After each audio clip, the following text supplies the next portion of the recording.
The future of work is automated. Welcome to Aivora. Here's the thing about screen space ambient occlusion, it's been lying to your eyes for over a decade.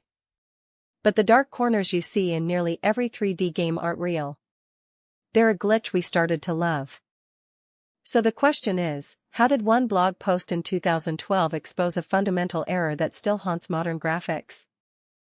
Back in 2007, Crytek introduced screen space ambient occlusion in Crysis. It was a masterstroke. Suddenly, scenes felt grounded, objects had weight. Ambient occlusion mimics a subtle physical truth: light struggles to reach deep crevices. That's why the space where your wall meets the floor is slightly darker. Crytek's genius was to estimate occlusion using only the depth buffer. Instead of full 3D geometry, they sampled nearby pixels in screen space. Cheap, fast, everywhere. But something was off. Objects developed a thick, uniform dark outline. Doors, guns, rocks, everything had a halo. We just accepted it as next-gen depth. Then, in 2012, a graphics programmer dropped a short blog post titled "Corners Don't Look Like That," regarding screen space ambient occlusion. And it was a bomb. Here's what the post revealed: real corners don't have a constant dark stroke. The occlusion is a smooth gradient, strongest at the seam, fading quickly outward.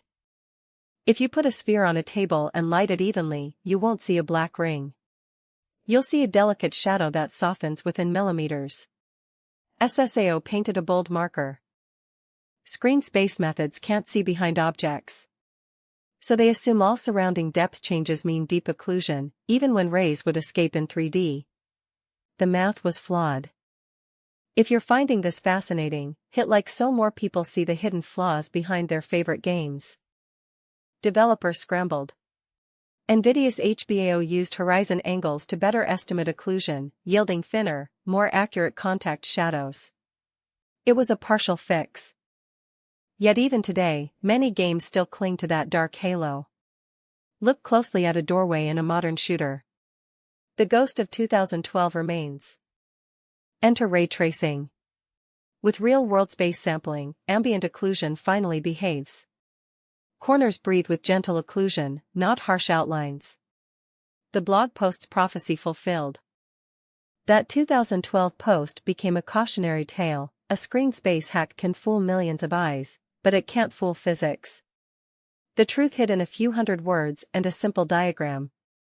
What we learned is that shortcuts are fine, until they become invisible habits. The blog post forced an industry to remember that corners don't actually look like that. If you're obsessed with the hidden truth behind game graphics, hit subscribe. I break down the visual secrets modern engines don't want you to notice every week. Next up, the dirty secret of texture filtering: why your games still look blurry even at 4K, and the hidden cost of ultra settings. We'll expose a silent lie baked into every texture you've ever seen. Subscribe so you don't miss it.